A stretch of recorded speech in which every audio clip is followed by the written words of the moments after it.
মালটা সংগ্রহের প্রকৃত সময় হচ্ছে সেপ্টেম্বর থেকে অক্টোবর, এই 2 মাস। তবে জাত ভেদে এর একটু ব্যতিক্রম হতে পারে। বিশেষ করে নভেম্বর মাস পর্যন্ত কোনো কোনো জাতের মালটা সংগ্রহ করতে হয়। তবে সেপ্টেম্বরের মাঝামাঝি থেকে মালটা মোটামুটি ভালো হতে থাকে। দেখেন আমার এই গাছের অবস্থা, মাত্র 2 সপ্তাহ আগে এখানে এসে দেখে গেছি মোটামুটি ভালো মালটা। এর পূর্বে দেখেছি আরও অনেক, প্রত্যেকটা ডাল নুয়ে পড়েছিল মাটির সাথে, এত বেশি মালটা হয়েছিল। কিন্তু এখন সেই সমস্ত গাছের অবস্থা দেখেন, কোনো মালটা নাই। তো এই যদি হয় অবস্থা, তাহলে কি করে এই মালটা চাষ করা সম্ভব?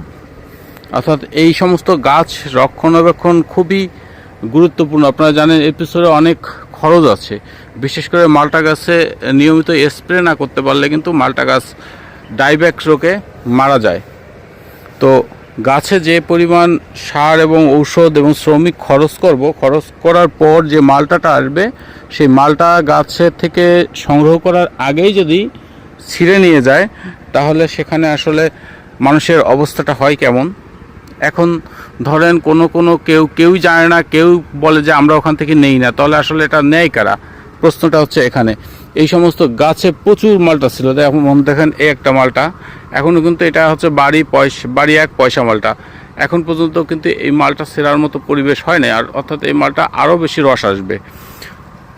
তার আগেই মালটাগুলো ছিঁড়ে নিয়ে গেছে, এটা হচ্ছে অবস্থা।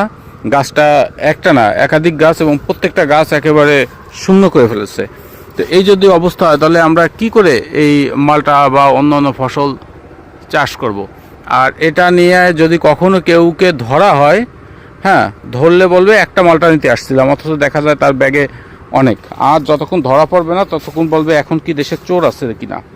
এখন দেশের চোর আছে কি আছে না, সেটার প্রমাণ হচ্ছে এই যে, দেশের চোর আছে কি আছে না এটা প্রমাণ হচ্ছে এই যে, আপনারা দেখেন যে কোনো গাছে মালটা নেই, কোনো গাছে মালটা নেই। এ হচ্ছে অবস্থা। তা এই কথা কার কাছে বলবো? মানুষের চরিত্র এতটা খারাপ হয়েছে, মানুষের তা নিতে একটুও দ্বিধাবোধ করে না। হ্যাঁ, এটা যেমন মনে হয় যে তারা নিজেরাই চাষ করেছে, তাদের নিজেদেরই সব কিছু, সেটা মনে করেই তারা রেখে দেয়। এটা হচ্ছে নিয়ে চলে যায়, তাদের কিছু বলারও প্রয়োজন বোধ করে না। এ হচ্ছে অবস্থা।